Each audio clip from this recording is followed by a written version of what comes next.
नमस्कार। विचार मंथन में आपका स्वागत है। श्रीमद् भागवत गीता ज्ञान भी है, भक्ति भी है, सार भी है, रस भी है, कर्म भी है, योग भी है और एक जीवन शैली भी है। और सच बात तो यह कि कहा जाता है कि जीवन में जितनी भी झंझावात आते हैं, आपाधापी आते हैं, समस्याएं आती हैं, उनका अगर आपको रास्ता देखना है, खोजना है तो गीता के पन्नों को पलट लीजिए। और यही हमारे महान ग्रंथों में सबसे बड़ी उपलब्धि है। कहीं ना कहीं इसे तो जीवन का मैनेजमेंट भी कहा जाता है। एक संयोग है और एक मकसद है कि आज गीता को लेकर के एक तमाम विशद अभियान की चर्चा हो रही है। एक भी कहा जा रहा है गीता को धार्मिक ग्रंथ मान लीजिए। ये भी कहा जा रहा है कि गीता को पाठ्यक्रम में शामिल कर दीजिए। और ये भी कहा जा रहा है कि गीता को अपने जीवन का एक अंग बना लीजिए। इसी अभियान के तहत कानपुर में 3 नवंबर और 4 दिसंबर को 2 बृहद कार्यक्रम हो रहे हैं। कहते हैं ये कार्यक्रम इतिहास रचेंगे। अब सवाल ये भी है कि इतिहास क्यों रचेंगे, कौन सा ऐसा संदेश गीता का दिया जाएगा। आज इसी पर चर्चा करेंगे और इस चर्चा में भाग लेने के लिए ये जो आयोजन समिति है, गीता जयंती समिति के 3 स्तंभ आज हमारे साथ जुड़े हुए हैं। हम आपको उनका परिचय करा दें। हमारे साथ हैं डॉक्टर उमेश पालीवाल जी। उमेश पालीवाल जी, मैं आपका बहुत बहुत अभिनंदन करता हूं। हमारे साथ दूसरे स्तंभ हैं कृष्ण कुमार दुबे मुन्ना। मैं आपका भी बहुत बहुत स्वागत करता हूं, प्रणाम करता हूं। और अगर मैं मानूं कि ये जो आयोजन हो रहा है उसके केंद्र बिंदु हमारे अमरनाथ जी हैं, मैं आपका भी अभिनंदन करता हूं, सारस्वत सम्मान करता हूं। सबसे पहले अमरनाथ जी, मैं आपसे ही ये जानकारी करूंगा कि गीता के इस प्रचार प्रसार इतिहास रचने के पीछे क्या मकसद है।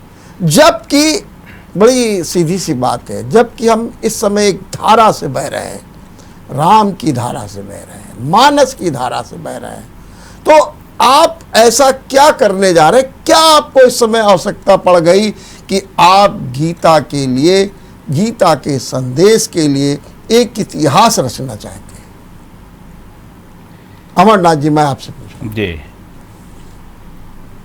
मैं संघ के प्रचारक के नाते विगत 30 वर्षों से समाज में काम कर रहा हूं जी। इस बीच 2019 से मैं गीता स्वाध्याय करना शुरू किया। तो मुझे बड़े अच्छे अनुभव आए। समाज में काम करते करते तमाम परेशानियां आती हैं, ठीक, विचार बदलते हैं। उसमें मुझे गीता के स्वाध्याय के पास जो आनंद की अनुभूति हुई, जो हमारे मन में शांति आई, तो उसके बाद हमको लगा कि अगर हम इस बात को समाज के पास भी ले जाएं, अगर हम लाभान्वित होते हैं तो ये केवल अपना ही स्वार्थ होगा कि अच्छी बात को अपने तक ही रख लेना। अच्छा हो कि हम अपने समाज में सबके पास लेकर जाएं, विशेष करके युवा पीढ़ी के पास, क्योंकि तमाम प्रकार की जो इस समय समाज में दिक्कतें हैं, तनाव है और सामाजिक जीवन में जो दिक्कतें आ रही राष्ट्र के सामने, उन सबका निराकरण हो। इसलिए ज्ञान के आधार पर ही मनुष्य सब कुछ कर सकता है, एक विकसित राष्ट्र भी बन सकता है और भारत विश्व गुरु के स्थान पर भी जा सकता है। इन तमाम बातों को ध्यान में रख करके ये बात आई कि गीता स्वाध्याय के लिए समाज में हम स्वयं प्रेरित रहें और दूसरों को भी प्रेरित करें। निश्चित रूप से स्वाध्याय, चिंतन, मनन सब कुछ निहित है। डॉक्टर साहब, मैं आपसे ये जानना चाहता हूँ कि गीता का कौन सा संदेश आप जनमानस के बीच ले जाना चाहते हैं? अमरनाथ जी ने तो बहुत उसकी व्यापक चर्चा कर दी है। आप कौन सा संदेश, जैसे उसमें ये मैं देख रहा था कि एक कार्यक्रम होगा जिसमें आप गीता का संदेश दें, वो कौन सा संदेश होगा, जरा उसको स्पष्ट कर दीजिए। देखिए, गीता एक ऐसा ग्रंथ है कि जो कि जीवन जीने की कला बताता है जी। तमाम जीवन में समस्याएं आती हैं, कैसे हम हमारा जिंदगी का उद्देश्य क्या है, हमारा कोई जन्म हुआ और हमें क्या हमारे कर्तव्य हैं, उन कर्तव्यों को कैसे हम आगे बढ़ाएं, कैसे अपना निर्माण करें, व्यक्ति निर्माण जिसे कहते हैं, परिवार निर्माण कैसे करें, उसके बाद हम समाज निर्माण कैसे करें। वो तमाम तरह की बाधाएं कार्य करने में आती हैं। मुख्य रूप से बहुत सारे उसमें भक्ति योग भी है, कर्म योग भी है, ज्ञान योग भी है। लेकिन जो आज की जो हमें लग रहा है कि आजकल जो हमारे छात्र हैं, जो नवयुवक हैं, बहुत अच्छी जो बात बहुत ज्यादा स्ट्रेस में रहते हैं, बहुत ज्यादा कंफ्यूज रहते हैं, तो हम अगर उनको गीता के बारे में बताएंगे, उनको सरल तरीके, क्योंकि हमारा इसका उद्देश्य ये भी कि हम गीता को सरल तरीके से प्रस्तुत करें, जिससे कि उनको थोड़ा डर लगता है ना कि साहित्य पढ़ने में उनको लगता है कि बहुत कठिन होगा, संस्कृत में है। तो एक तो हम लोग इसमें 1 लाख से ज्यादा गीता वितरित करेंगे 75 श्लोकों की, जिसमें बहुत संस्कृत को सरल रूप से किया गया है और व्याख्या भी बहुत आसान भाषा में की गई, जो आम जन की बोल चाल है उसमें उसको पढ़ सके। तो ऐसे हम लोग 1 लाख गीता वितरित करने वाले हैं। इसके माध्यम से जो हमारे विद्यार्थी है, नवयुवक है, हमारा भविष्य, राष्ट्र का भविष्य है, उसको गीता के बारे में हम समझाएं और उसके द्वारा उससे स्वतः प्रेरित होकर के अपने जो जिंदगी को सफल बनाए। उनके जो क्रियाकलाप है वो एक देश को, समाज को, परिवार को आगे बढ़ाए, जिससे कि वो हमारा मूल उद्देश्य है। जैसा कि हमारे अमरनाथ जी ने बताया कि हमारा जो मूल उद्देश्य है, कि जो हमारे पुराना वैभव था, हमारा राष्ट्र का जो वैभव था, हमारी सबसे प्राचीन सभ्यता थी हमारा सबसे पुराना हमारा ग्रंथ थे, वेद थे, जो कि सबसे पुराने, आज भी इससे पुरानी कोई ग्रंथ नहीं है, चाहे किसी भी रूप में ले लें। तो उन ग्रंथों का सार जो हमारा है वो गीता में ही है। और गीता ही केवल एक ऐसा ग्रंथ है जिसे कि हम लोग कहते हैं मानव धर्म का ग्रंथ है वो। अगर कभी विश्व में सभी धर्मों को मिलाकर के कोई मानव धर्म बनेगा, तो उस मानव धर्म का कोई एक ग्रंथ अगर हो सकता है, वो गीता ही हो सकती है, जो कि सबके लिए ग्राह्य होगी और सबको दिशा देने की क्षमता रखती गीता। डॉक्टर साहब, थोड़ा सा हमको इतना और समझा दीजिए कि जो आप कह रहे हैं कि ये 1 लाख पुस्तकें जो वितरित करेंगे, इसको आपने सरलता रूप में किया है, तो इसमें क्या क्या होगा? क्या पूरी गीता होगी या गीता के कुछ महत्वपूर्ण अंश होंगे, या इसका कैसे किसने संपादन और अनुवाद किया है, क्या वो हिंदी में भी होगा?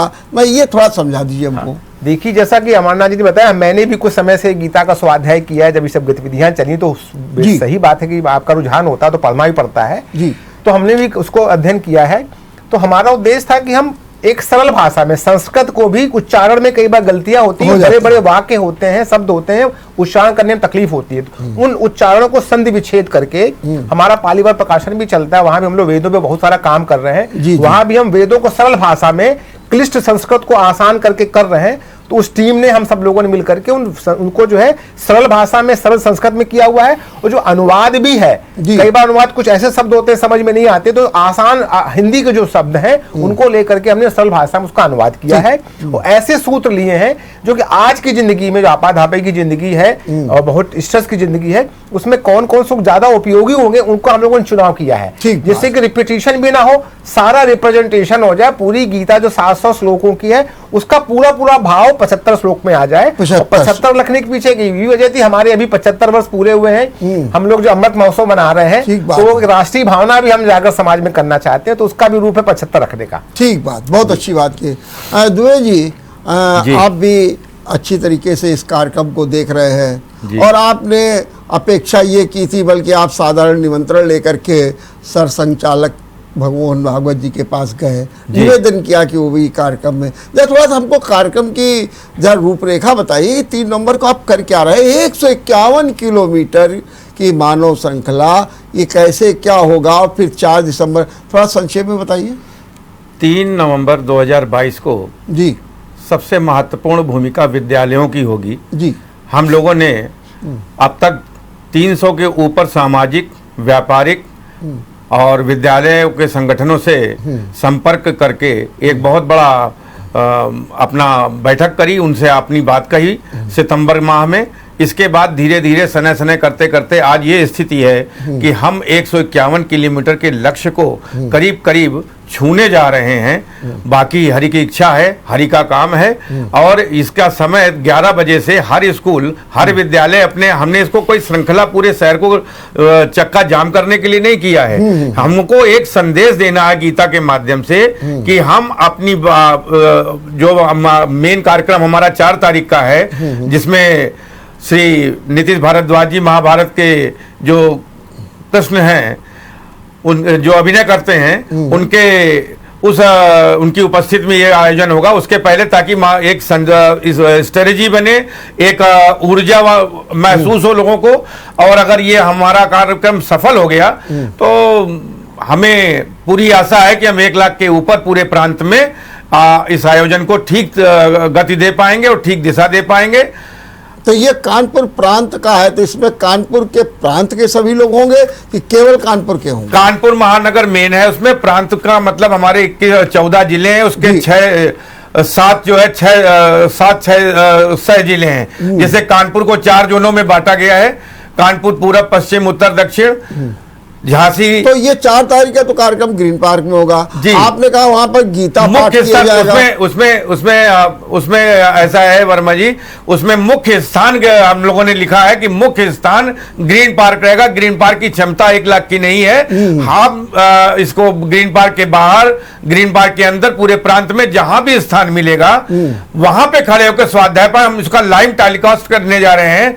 हम इसको ड्रोन कैमरों से इसकी निगरानी भी करने जा रहे हैं। मेरा सवाल ये है कि ये जो गीता का पाठ आप करेंगे, ये पूरी गीता का पाठ होगा या जो नहीं, अभी डॉक्टर बता रहे हैं? इसमें मात्र जो है 18 श्लोकों को लिया गया है। जी। अच्छा, एक इसमें महत्वपूर्ण बात यह है कि श्री माधव ने, भगवान कृष्ण ने ठीक 12 बजे गीता के उपदेशों को देना प्रारंभ किया था। तो हम ठीक 12 बजे गीता स्वाध्याय पाठ को प्रारंभ करेंगे। 1100 बच्चे संस्कृत पाठशाला से और पंडिताए कार्य से जुड़े जो लोग हैं वो सब पूरी संपूर्ण गीता पढ़ेंगे। संपूर्ण गीता का पाठ करने में 2 घंटे के ऊपर लगता है।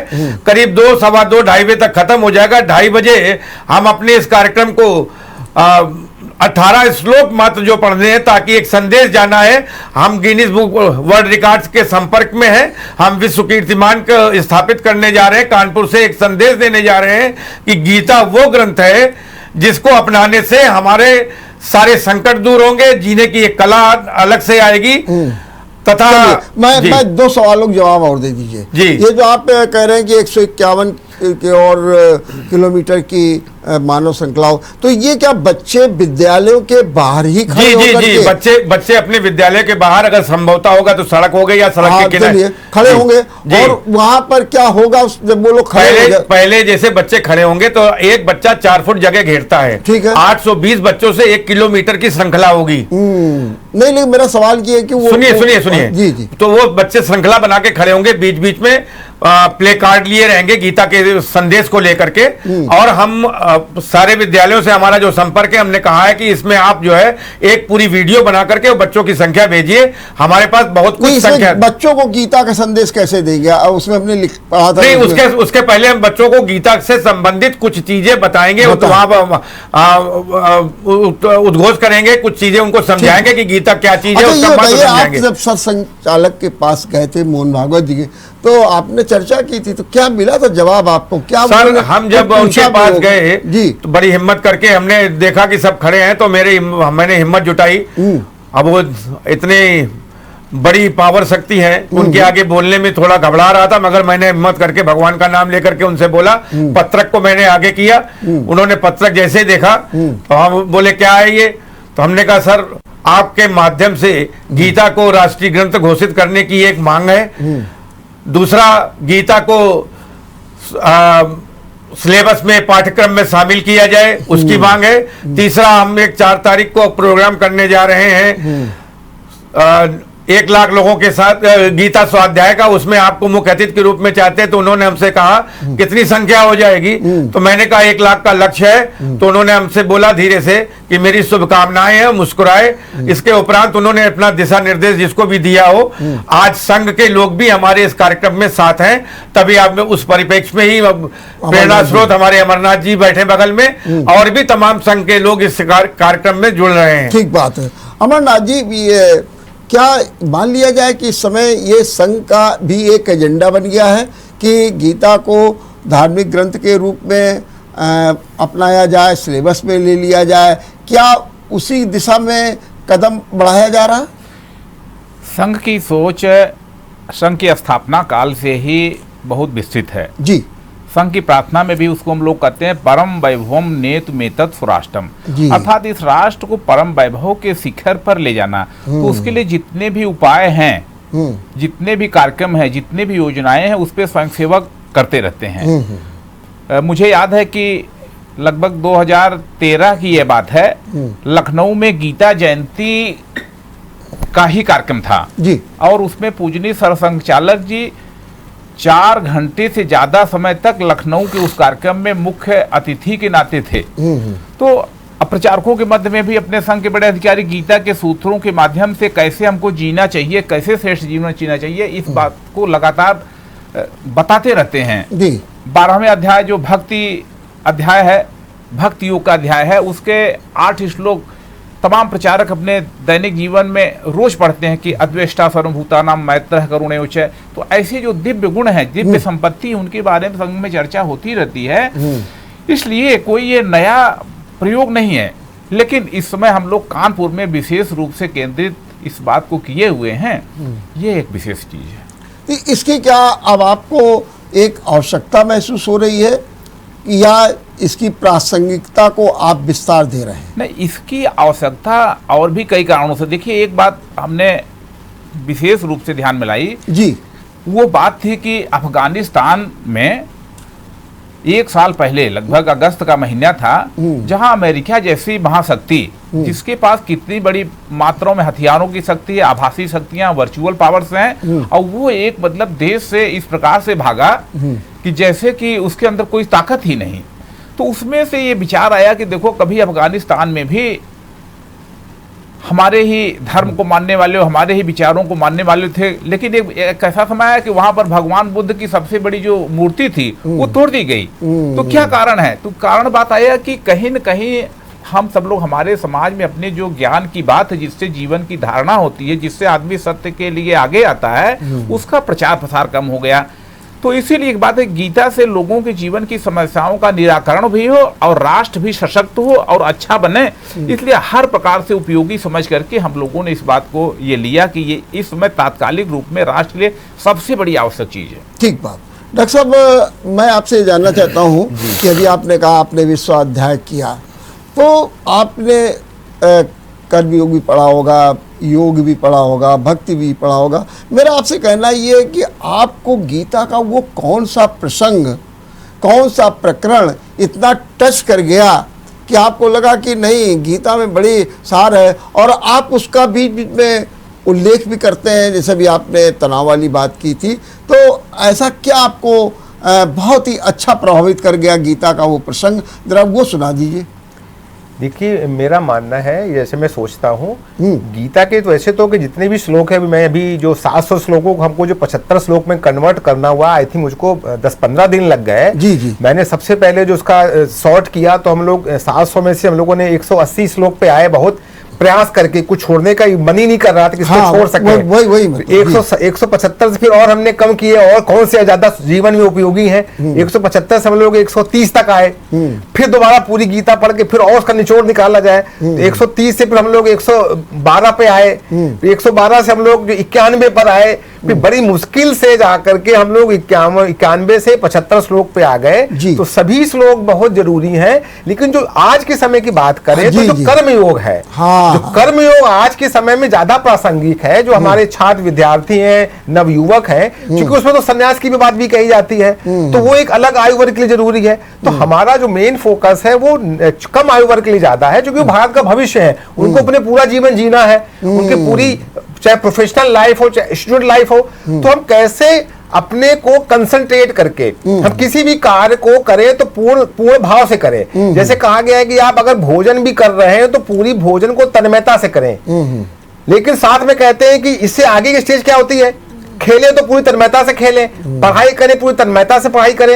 एक तो ये स्टेज हो गया जो पूरा कर्मयोग कहते हैं। इसके जब आगे जाना होता है तो भगवान श्री कृष्ण कहते हैं कि तू ये तो जो कार्य कर रहा कर, लेकिन साथ में मेरे को मनन भी करता चल। तो पहला तो हमारा स्टेज ये है कि हमारा युवा वर्ग, छात्र वर्ग जो है जो कार्य कर रहा है, होता है कि हम मोबाइल भी देख रहे हैं, पढ़ भी रहे हैं, तमाम चाहे एक साथ काम करते, खाना खा रहे, टीवी देख रहे हैं, तो पहले तो हम एक कार्य में तन्मयता पूर्वक करें, जिससे कि जो डिवीजन ऑफ लेबर आपका है ना, कि इतने घंटे मजबूती से पढ़ाई करें, इतने घंटे मजबूती से मनोरंजन करें, घर परिवार की जिम्मेदारी को पूरी तरह निभाएं, तो अपने काम को पूरी तन्मयता से करना भी लोग जो है वो भी एक प्रकार का योग कहा जाता है। तो उसके आगे जाकर के फिर हम उस कार्य को करते हुए, ईश्वर को समर्पित करते हुए, भगवान का नाम को जपते हुए भी कार्य करें, तो एक अलग स्टेज हो गई। तो डिफरेंट स्टेज बताई गई गीता में। तो जैसे जैसे जो है जो आपका स्तर बढ़ता जाता है, उस तरीके से वो जो है आप जो है और आगे बढ़ते चले जाते हैं। और हमें गीता के बारे में भी कहा जाता है कि आप जितने बार भी गीता पढ़ेंगे आपको हमेशा कुछ नया मिलेगा, नया मार्गदर्शन मिलेगा। अब जब भी कभी विचलित हो, परेशान हो, आप गीता का कोई भी श्लोक अगर खोल लेंगे तो उसमें आपको उसका उत्तर मिल जाता है कि आप इस परिस्थिति में क्या करना चाहिए आपको। ठीक बात है। अब द्विवेदी जी भी आप कह रहे थे कि 18 श्लोक का पाठ होगा, 8 श्लोकों का जो भी आप कह रहे थे जी, वो कौन से श्लोक हैं, कुछ क्या नहीं वो अभी हम लोगों ने उस पर निर्णय नहीं लिया। मैं इस मामले से बता देता हूँ। जी। ऐसा था कि हम लोगों का उद्देश्य था कि चूंकि प्रोग्राम इतने 1 लाख लोगों को बहुत लंबा नहीं कर सकते हैं, जी जी, तो दो उद्देश्य थे कि हम लोग सोचते हम लोग 11 श्लोक करें, कि हम लोग 21 श्लोक करें, कि हम लोग 24 श्लोक करें या 51 करें, ये हम लोगों की रेंज थी। लेकिन अभी सौभाग्य से हमारे यहाँ पे स्वामी ज्ञानानंद जी, जो कि बहुत बड़े राष्ट्रीय विद्वान हैं, बहुत बड़े ऋषि हैं, और जो कि कुरुक्षेत्र में हर साल जो अपना है जहाँ पे गीता का भगवान श्री कृष्ण ने उपदेश दिया था, वहां का पूरा हर साल प्रोग्राम भी करते हैं। तो उनका आपका एसएल पैलेस में प्रोग्राम हुआ था, तो हम लोग उनसे मिले थे, वो बहुत खुश हुए। उनका तो कहना ये था कि जो है ये तो हम लोगों का कार्य है, ये जो आप गृहस्थ होकर के कर रहे हैं। तो ये हमने कहा नहीं, तो सभी का कार्य, गीता तो सभी के लिए है, चाहे वो छात्र हो, गृहस्थ हो, चाहे सन्यास हो, सबके लिए है। तो उन्होंने हम लोगों को सुझाव दिया है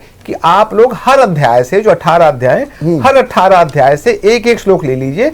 इस प्रकार से हमारा जो है सांकेतिक रूप से हर अध्याय हो जाएगा। इस प्रकार जो उन्होंने चयन किए हुए ऑलरेडी उनके बनाए हुए हैं और सरल भी किए हुए, तो उन्हीं के द्वारा जो हमको प्रदत्त है 18 श्लोक हम लोग पूरे 18 अध्याय के ले रहे हैं, जिसका हम लोग पाठ कराएंगे। ठीक बात है।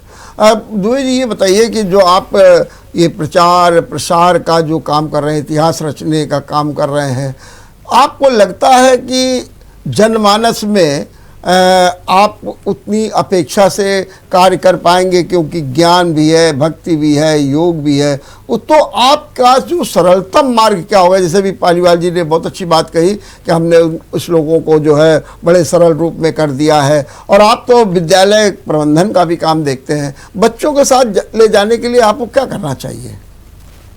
बच्चों को साथ ले जाने के लिए, मतलब बच्चों में ये गीता को ले जाने के लिए, अच्छा बच्चों को गीता के उसमें जब तक पाठ्यक्रम में नहीं शामिल होगा, बच्चे उसको नहीं अध्ययन करेंगे। और अब मोस्टली अंग्रेजी माध्यम स्कूल चलते हैं, वहाँ कक्षा 4 से संस्कृत पढ़ाई जाती है, कहीं कहीं 5वें से पढ़ाई जाती है। अगर इसको पाठ्यक्रम में शामिल कर लिया जाएगा और सरलीकरण कर दिया जाएगा, तो बच्चों में बहुत अच्छा इसका इम्पैक्ट जाएगा, बहुत अच्छा असर दिखेगा। और रह गई बात आप प्रचार प्रसार की, तो प्रचार प्रसार सामग्री हम लोगों ने बहुत आराम से, बहुत धीरे धीरे एक एक चीज को हम लेके बढ़ रहे हैं। आज उसी का श्रेय है और कि आपने हमको याद किया कि अगर हमारी चर्चा ना होती गीता पढ़ने पढ़ाने की, तो आपके सानिध्य में बैठने का मौका भी ना मिलता। तो हम 151 किलोमीटर के लक्ष्य के लिए हम लोगों ने विद्यालयों से जो संपर्क किया, मार्केटों से संपर्क किया, व्यापारिक संगठनों से संपर्क किया, साधु संतों से संपर्क किया, एक विशेष बात और तमाम चीजों को करते करते करते धीरे धीरे आज हम अपने लक्ष्य के करीब करीब पहुंचने जा रहे हैं। अब जब हो जाए तब उसको मानिए। ठीक बात है। नहीं बिल्कुल हो जाएगा। अमरनाथ जी, अभी आपने एक बात कही शुरुआत में, मुझे बड़ी अच्छी लगी कि उसे मैंने स्वाध्याय किया तो आनंद की अनुभूति। जी जी, वो आनंद की अनुभूति का आधार क्या था, उसका संबल क्या था? जिससे आपको इतना आनंद मिला और आपने ये महसूस किया, जरा वो भी बताइए तो हम लोग भी उसका रसपान भी करें जी, जी। और उससे कुछ मार्गदर्शन भी ले लें। देखिए, पहली बात तो मन बहुत ही चंचल है। जी जी। छठे अध्याय में भगवान ने हम्म, ये बात बताई है कि मन की चंचलता से कैसे व्यक्ति निपट सकता है। हम्म, तो अर्जुन एक जगह प्रश्न करता है, हम्म, चंचलम ही मनः कृष्ण प्रमाथि बलवदृढ़म तस्याहं निग्रहं मन्ये वायुरेव सुदुष्करम। कि हे भगवान, आप कह रहे हैं कि मन को नियंत्रित कर लिया है, लेकिन मेरा मानना है कि हवा को तो कंट्रोल में किया जा सकता है, बांधा जा सकता है, लेकिन मन तो बस में नहीं आ सकता है।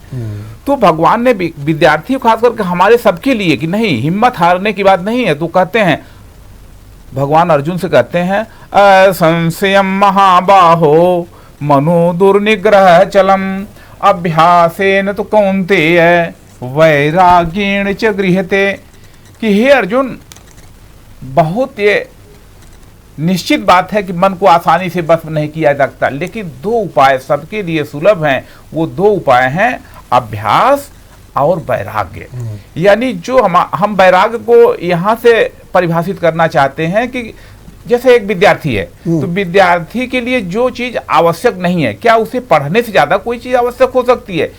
अगर वो तुलना करता है कि भाई हमें क्रिकेट देखना आवश्यक है, मोबाइल चलाना आवश्यक है, कि अपनी परीक्षा की तैयारी करना आवश्यक है, तो जो चीज आवश्यक नहीं है उसको त्याग कर देना ही यहाँ पर हम वैराग्य से परिभाषित कर सकते हैं। और अभ्यास करो, बार बार अभ्यास करो।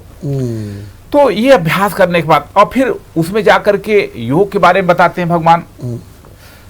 अब जैसे आध्यात्मिक शांति की बात जब हम कभी करते हैं, तो एक श्लोक, 5वें श्लोक में भगवान कह रहे हैं 26 श्लोक में, काम क्रोध वियुक्तानाम यतीनाम यत चेतसाम अभितो ब्रह्म निर्वाणम ब्रह्म भूतोधिगच्छति।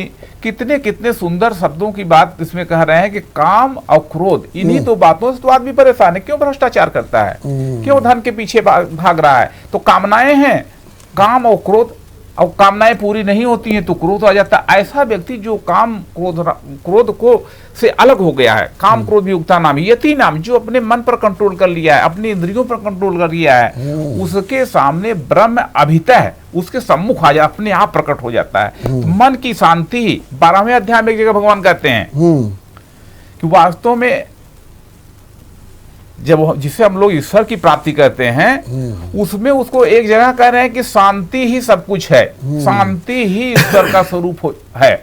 12वें अध्याय के 8वें श्लोक में भगवान ने अर्जुन से कहा, मय्येव मन आधत्स्व बुद्धि मयि निवेशय न्यूशिष्यसि मय्येव अत ऊर्ध्वं न संशयः।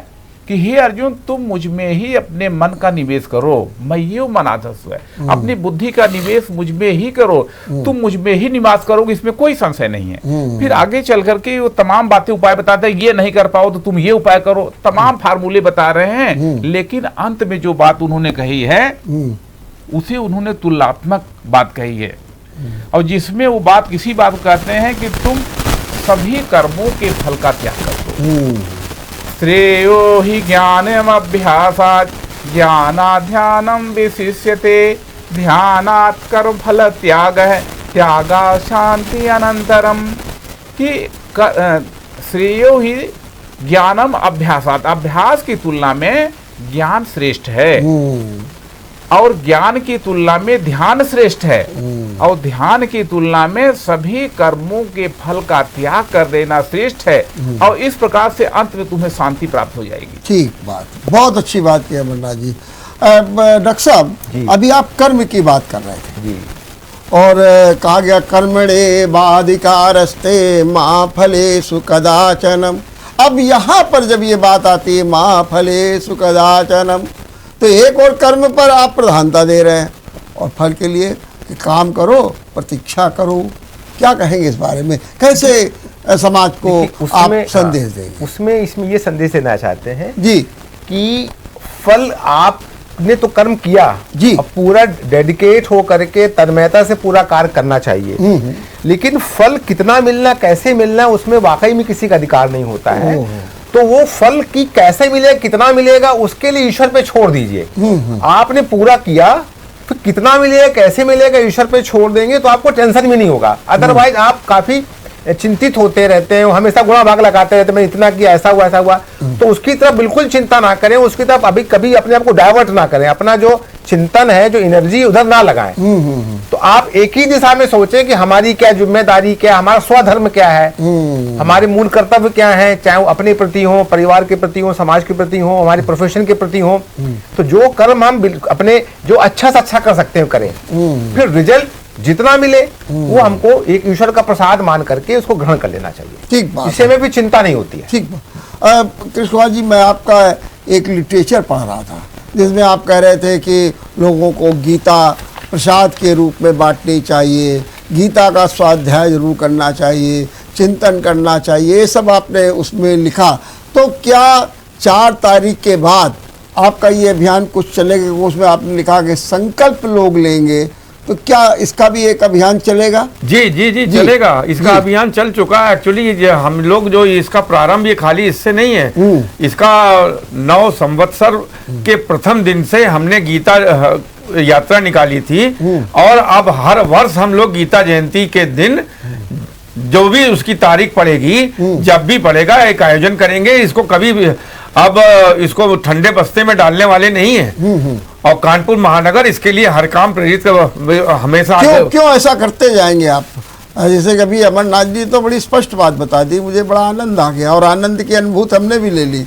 मेरा सवाल ये है कि आप ऐसा क्यों करेंगे, क्या आपका उद्देश्य होगा? देखिए, आदमी एक मानव प्रवृत्ति है हर चीज को भूलने की है। हाँ। अगर आम जनमानस के बीच में हम किसी चीज को परमानेंट बराबर रेगुलर वे में लेते नहीं रहेंगे, उसको कहीं ब्रेक कर देंगे, तो हम जनमानस का कहीं ना कहीं कोई चीज वो छूट जाएगी, वहीं ब्रेक हो जाएगी। तो अगर इस चीज का एक नियम बना लिया जाएगा कि हमको एक कार्यक्रम करना है, जैसे अभी डॉक्टर साहब ने बताया कि स्वामी ज्ञानानंद जी ने कुरुक्षेत्र को जो महाभारत के लड़ाई का क्षेत्र माना जाता था, आज वो गीता का क्षेत्र माना जाने लगा स्वामी जी की वजह से। तो ऐसे कानपुर को एक नई दिशा देने के लिए, नव भारत के नव निर्माण के नव मार्ग को प्रशस्त करने के लिए जो भूमिका बनाई जा रही है, इसको आगे अगर हम यथावत नहीं रखेंगे, कहीं ब्रेक कर देंगे, तो हमारी मेहनत, हमारी तपस्या, हमारा त्याग वही ठंडा पड़ जाएगा और इसका कोई करने का मतलब नहीं रह जाएगा। ठीक बात है। अमरनाथ जी, एक सवाल जरा थोड़ा सा आपसे पूछेंगे,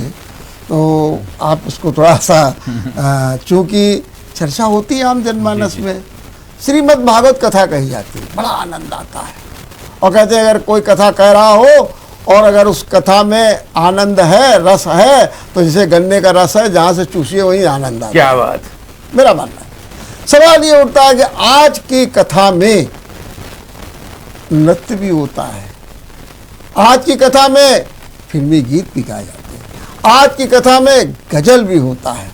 क्या आप इसे उचित मानते हैं? क्या आप उसे सामायिक मानते हैं? क्या आप उसे प्रासंगिक मानते हैं? देखिए, आज की कथा में क्या होता है जी, और वो कैसा होना चाहिए, अभी हम लोग उस विषय में ज्यादा चिंतन नहीं कर रहे हैं। अच्छा।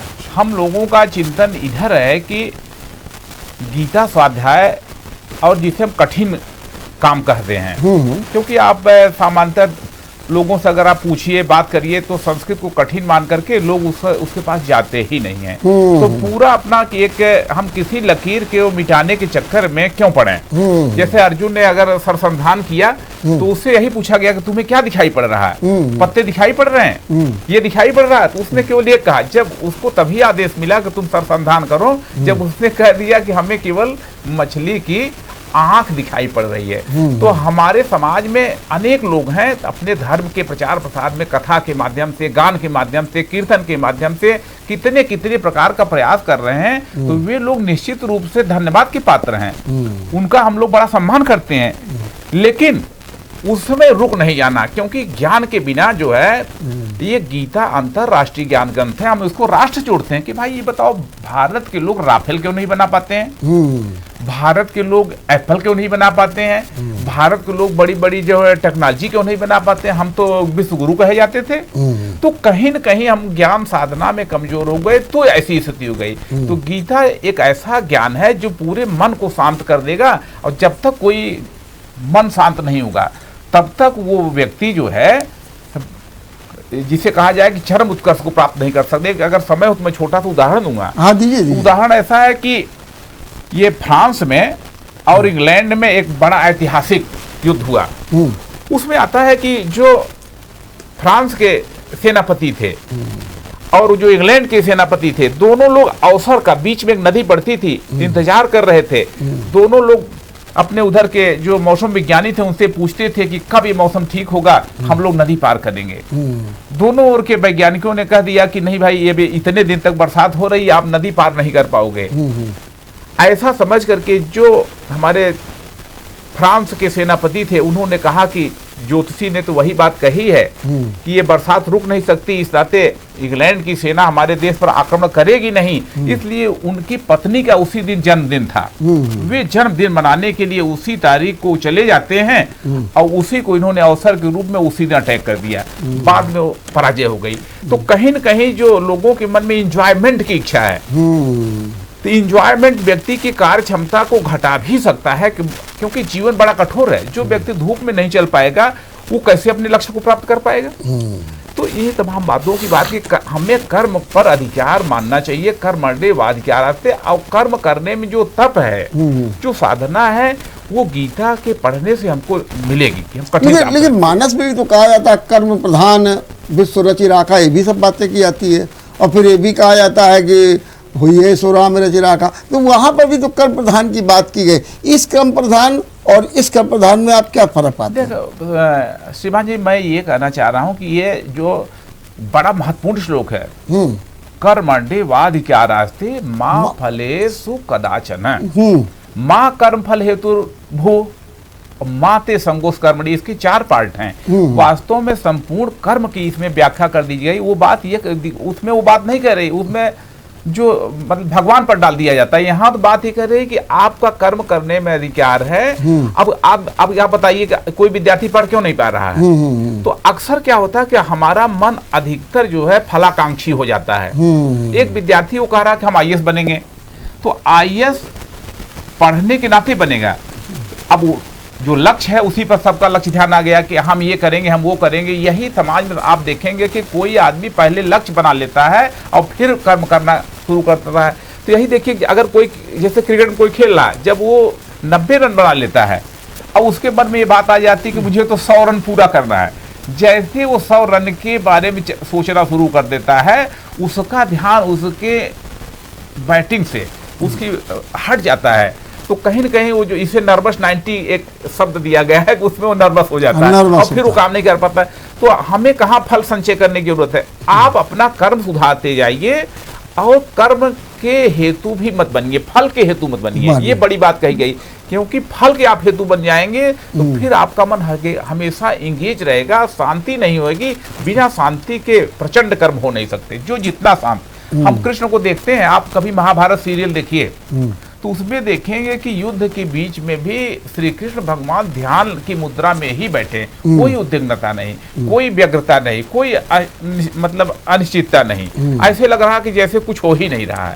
तो ये कर्म का सिद्धांत यहाँ बड़ा विशेष है। और हमें लगता है कि 5159 वर्ष पहले ये गीता का उपदेश वर्तमान में दिया गया, लेकिन ये तो हजारों साल से चलता। जितने भारत की परंपरा में ज्ञान की बात कही जाती है, वो कहीं न कहीं गीता से निकली हुई बातें। ठीक बात है। डॉक्टर साहब, एक सवाल आपसे और भी, आपने अभी एक बहुत अच्छी बात कही जी कि सारी समस्याओं का निदान गीता में, निश्चित रूप से। हम आपसे एक सवाल पूछना चाहते हैं, जरा हमको समझाइए। आपका चिकित्सा जगत से जुड़ाव है। जी जी। चिकित्सा जगत इस समय कैसे गुजर रहा है, कितनी आपाधापी और झंझावात उसमें है, डॉक्टरों को लेकर के, नर्सेस को लेकर, अस्पताल को लेकर के, इंफ्रास्ट्रक्चर को लेकर के, तमाम बातें। अगर इन परिस्थितियों में आईएमए एक कल कार्यक्रम करे, सभी डॉक्टरों को बुलाए और आपसे कहे कि जरा आप एक संदेश दे दीजिए गीता के माध्यम से, तो आप सभी ये चिकित्सा जगत को या डॉक्टर समाज को क्या संदेश देंगे गीता का कि जिससे उनको एक नई प्रेरणा मिले? देखिए, पूरा समय भौतिकवादी युग है ये जी। हर आदमी भौतिकता की अंधी दौड़ में भागा चला जा रहा है, तो उसका प्रभाव हर प्रोफेशन में है जी। तो जो पहले एक चिकित्सा का एक नोबल प्रोफेशन माना जाता था जी, अब वो भी प्रोफेशन में भी कमियां आ गई हैं। वहां भी डॉक्टरी में पहले हम लोग तो फ्री में पढ़े हुए हैं, हम लोगों की फीस तो जैसे बीए बीएससी हो जाता है ऐसे मेडिकल कॉलेज में हम लोगों की फीस बहुत कम थी। हाँ, किताबें बहुत महंगी हुआ करती थी, किताबों को खरीदने के लिए हजारों रुपए तब भी लगा करते थे, वो महंगी हुआ करती थी, हॉस्टल में रहना भी थोड़ा सा महंगा होता था।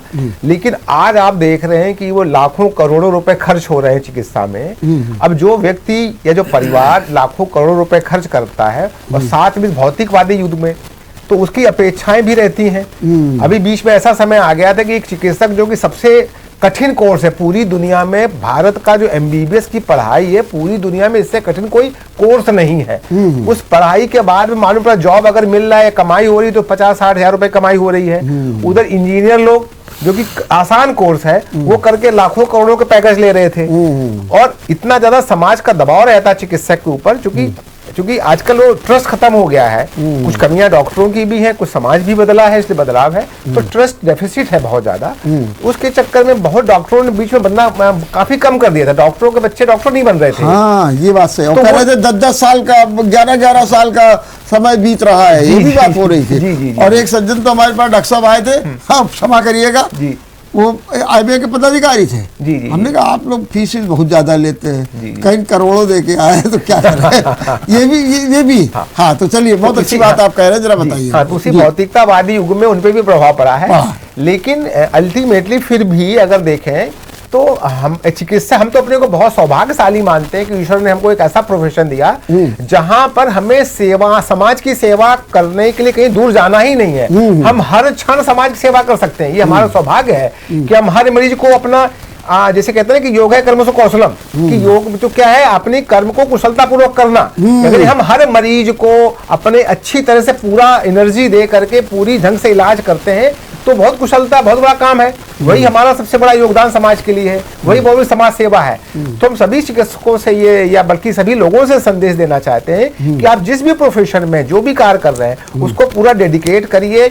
ऐसा करेंगे तो आपको एक संतुष्टि बहुत मिलती है, एक आत्म संतुष्टि होती है, ईश्वर आपके अंदर है। कार्य की कुशलता। जी।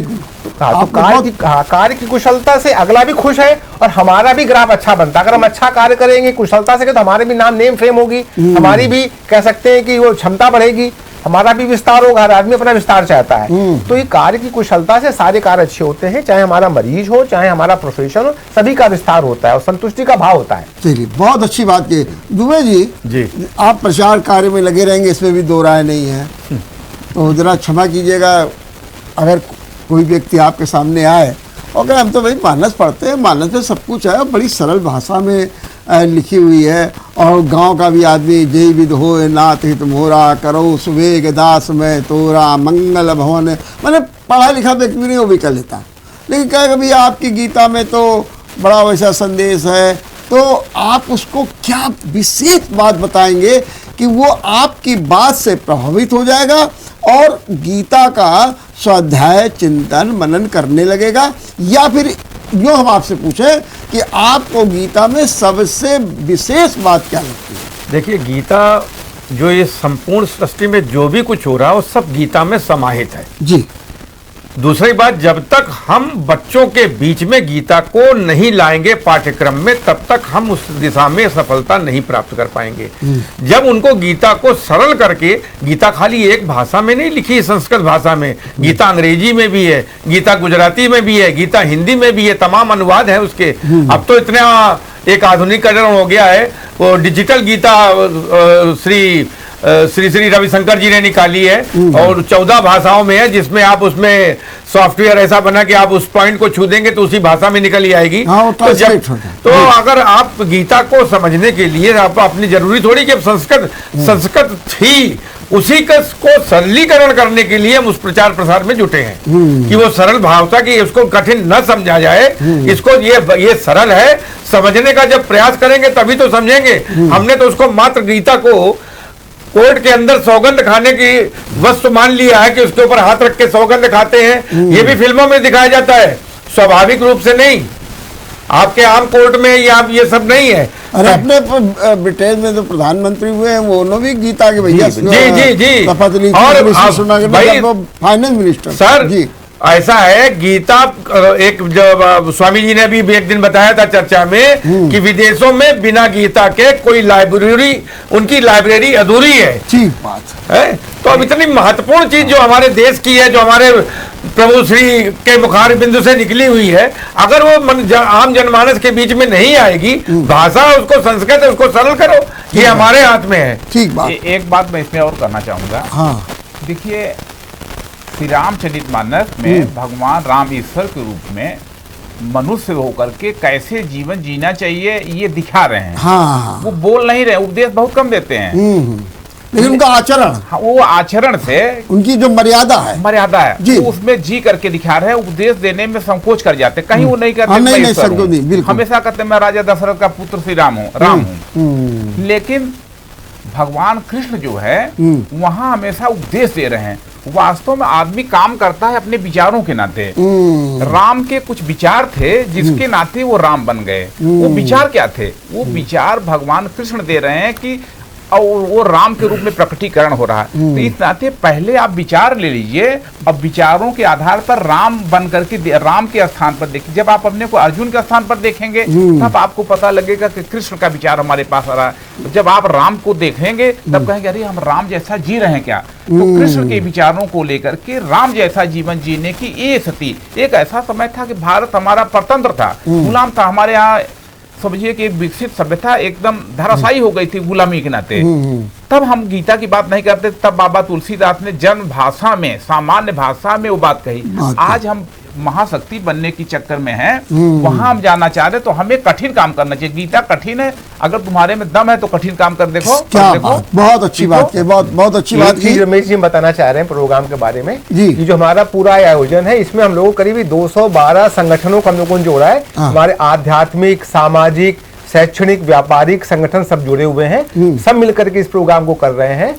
और ये जो आयोजन हमारा अभी हो रहा है 3 जो आपका नवंबर को हो रहा है मानव श्रृंखला वाला, उसमें भी सभी संगठन भाग ले रहे हैं, चाहे उसमें स्कूल वाले हों, चाहे IIT, HBTI, मेडिकल कॉलेज जैसे संस्थान हो, अथवा CBSE के स्कूल हो, चाहे डिग्री कॉलेजेस हो, साथ में जो हमारे व्यापार मंडल हैं, हमारे साथ में हमारे जो हाउसिंग सोसाइटीज, अपार्टमेंट्स वाले हैं, चाहे वो मंदिर कमेटियां हो, तो सब लोगों को इसमें, चाहे मॉर्निंग वॉकर हो जो सभी मॉर्निंग वॉक पे निकलते हैं, ऐसे विभिन्न संगठनों को हमने इसमें जोड़ा है और सभी का हम लोग इसमें सहयोग ले रहे हैं। और इसमें जो बात बताई थी भी दुबे जी ने कि हम लोग कहीं कोई जाम या शक्ति प्रदर्शन नहीं कर रहे हैं, बिल्कुल लोग स्वतः प्रेरित होकर के हम लोगों की लिस्ट भी बना रहे हैं। तो अपने अपने स्थान पे जहां जहां उनको सुलभ होता है वहां लोग पहले इकट्ठा होंगे और गीता पे चर्चा करेंगे, स्वाध्याय करेंगे, उसके बाद गीता का स्लोगन लेकर के मानव श्रृंखला बनाएंगे। और इसमें हम लोग ध्यान रखें कहीं भी ट्रैफिक वो ना हो, जहाँ जितने भी मोड़ हैं उन सबको हम लोग छोड़ देंगे। साथ में जितने भी चौराहे हैं वहां उन चौराहों पे भी हमारे वॉलंटियर्स जो हैं उस दिन जो है 11 से 12 3 तारीख को अपना प्ले कार्ड लेकर के एक विशेष ड्रेस में खड़े रहेंगे और इस प्रकार से पूरे समाज को, पूरे शहर को, जैसा बताया कि पूरे प्रांत, कानपुर प्रांत का प्रोग्राम है, झांसी, इटावा, फर्रुखाबाद, उरई, महोबा, बांदा, हर जगह वहाँ कुछ कम प्रोग्राम हो पा रहे हैं क्योंकि हम लोग साथ समय हम लोग कम मिल पाया है। लेकिन जो हमारा अगला प्रोग्राम 4 दिसंबर को होगा तो हमें पूरा विश्वास है कि हमारे जितने भी जिले हैं हर जगह पे हम लोग वीडियो कॉन्फ्रेंसिंग के माध्यम से जो यहाँ हमारा लाइव टेलीकास्ट होगा उसको करके हम वहां पर भी लोग सामूहिक पाठ जैसे यहाँ करेंगे ग्रीन पार्क में, वैसे वहां पर भी वो विभिन्न स्थानों में भी वो उसका पाठ करेंगे। आपके चैनल के माध्यम से हम कानपुर के जनमानस से एक अपील करना चाहते हैं कि इस कार्यक्रम को सफल बनाने में अपनी सक्रिय सहभागिता रखें। और क्या करें कानपुर वाले, क्या करें, आपके कार्यक्रम में आए, क्या करें? कार्यक्रम में हमारी जो मानव श्रृंखला है उसमें मानव श्रृंखला घर के बाहर भी बन सकती है, अगर कोई अपार्टमेंट है उसके बाहर नीचे वहां खड़े होकर के बन सकती है। एक मैसेज जाए, गीता के प्रति लोग जागरूक हो। इसी और आगे 4 दिसंबर को ग्रीन पार्क में जहाँ मुख्य स्थान तो यही है, यहाँ आकर के एकत्रित हो, गीता स्वाध्याय का पाठ करें ठीक बात। नीतीश भारद्वाज के सानिध्य में। ठीक बात, बहुत अच्छी बात की। अमरनाथ जी, जैसे कि अभी दुबे जी ने एक अपील की है, मैं भी चाहूँगा कि आप भी जनता से कुछ कहेंगे, बहुत ही टिप्स के रूप में जनता से कोई अपील, क्योंकि आज जो चर्चा हुई है बड़ी रसपूर्ण रही है और ऐसा लगता है कि ये तो और पढ़नी चाहिए, लेकिन फिर भी हमारे पास समय की थोड़ी बाध्यता भी है, सीमा भी है। हम आपसे अपील करेंगे कि जनता से आप कुछ कहना चाहेंगे, जैसे दुबे जी ने कहा। आप दुबे जी ने बहुत ही अच्छी बात कही है और वही बात हम लोग कह रहे हैं। जैसे एक बात, अभी हम लोगों ने लगभग 10,000 से ज़्यादा गीता बांटी है जी। हम उसको समाज में यहाँ इस अभियान में ले कि हर व्यक्ति को एक गीता दीजिए। एक गीता प्रेस की 20 रुपए की गीता है, 20 नंबर की गीता है, उसको हम लोग सबसे कह रहे हैं कि वो आप पास केवल हम गीता को पूजा के स्थल पर न रखें, बल्कि इसका अपने पॉकेट में रखें, अपने साथ में रखें, अपने मित्रों को दें, है तब भी दे। कई लोग कहते हैं कि अरे हमारे पास तो गीता है, तो हम लोग कहते हैं देखो आप पास है तो किसी दूसरे को दे दीजिए। तो ये जो अब 1 महीना लगभग समय बचा है कि उसमें जाइए, पढ़िए और पढ़ करके फिर यहाँ पर आइए, क्योंकि इसमें हम लोगों ने मुख्य रूप से फोकस यही किया। एक ऐसा संकल्प लीजिए कि हम केवल अब गीता से दूर नहीं रहेंगे, केवल भगवान की पूजा ही नहीं करते, एक बड़ा अच्छा अपने जीवन में भी उतारे। बिल्कुल सही बात। अनुकरणीय है, गीता पठनी पूजनी तो है ही, अनुकरणीय भी है। सीधा सीधा ये है कि सेवा न करिए, सेवन करिए तो ज्यादा अच्छा होगा। सेवन जरूरी है। जैसे कि डॉक्टर साहब ने दवा दे दी और अगर आप दवा की अगरबत्ती और करते रहेंगे तो कोई फायदा नहीं। जब उसका जो डॉक्टर साहब ने कहा है कि सुबह खाओ, शाम को खाओ, ऐसे खाओ, परहेज करो, और जब आप सेवन करेंगे तब तो सेवन की जरूरत है। अब अपाजीवाल साहब आप कुछ कहेंगे? हाँ, मैं वही कह रहा था जी। गीता जो है आदरणीय है, पूजनीय है, लेकिन उससे भी ज्यादा अनुकरणीय है कि अनुकरण उसमें जो हमारे श्लोक है उसको कैसे जीवन में उतारे, गीतामय जीवन जिए। जो गीता से हमें प्रेरणा मिले उसको हमको करें और दूसरों को भी प्रेरित करें इसके लिए। ठीक बात, बहुत बहुत धन्यवाद डॉक्टर उमेश पालीवाल जी, आपको, डॉक्टर मुन्ना दुबे जी आपको भी, और अमरनाथ जी आपको भी बहुत बहुत धन्यवाद। आपने बहुत अच्छे ढंग से चर्चा भी की, जनमानस में एक जागरण भी पैदा किया और गीता के प्रति होना चाहिए, क्योंकि गीता जो है, जैसा कहा गया कि जीवन कैसे आपका सफल हो। जीवन तो मिल गया और सब कुछ होना है, उतार भी आएंगे, चढ़ाव भी आएंगे, सुख भी आएगा, दुख भी आएगा, सब कुछ आएगा, हताशा भी आएगी, निराशा भी आएगी, निकले कैसे। और जैसा भी एक मार्ग बताया कि कार्य कुशलता जीवन में, हम लोग काम तो करते हैं लेकिन कार्य कुशलता को नहीं अपनाते, बहुत जरूरी है। कर्म तो करते हैं लेकिन कर्म की जो प्रखरता होनी चाहिए, जो उसमें पारदर्शिता होनी चाहिए, जो उसमें सेवा भाव नहीं हो पाता, शायद गीता का ये संदेश अमर होगा और जनमानस में एक नई चेतना का संचार करेगा। देखते रहिए विचार मंथन। नमस्कार। अगर आपको हमारा वीडियो पसंद आया हो तो हमें लाइक करें, सब्सक्राइब करें और ज्यादा से ज्यादा शेयर करें, और हाँ, बेल आइकॉन दबाना ना भूलें ताकि हर खबर का अपडेट आप तक पहुंचे तुरंत। आप हमें इंस्टा, ट्विटर और फेसबुक पर भी फॉलो कर सकते हैं। हमारी आईडी है @JMT News।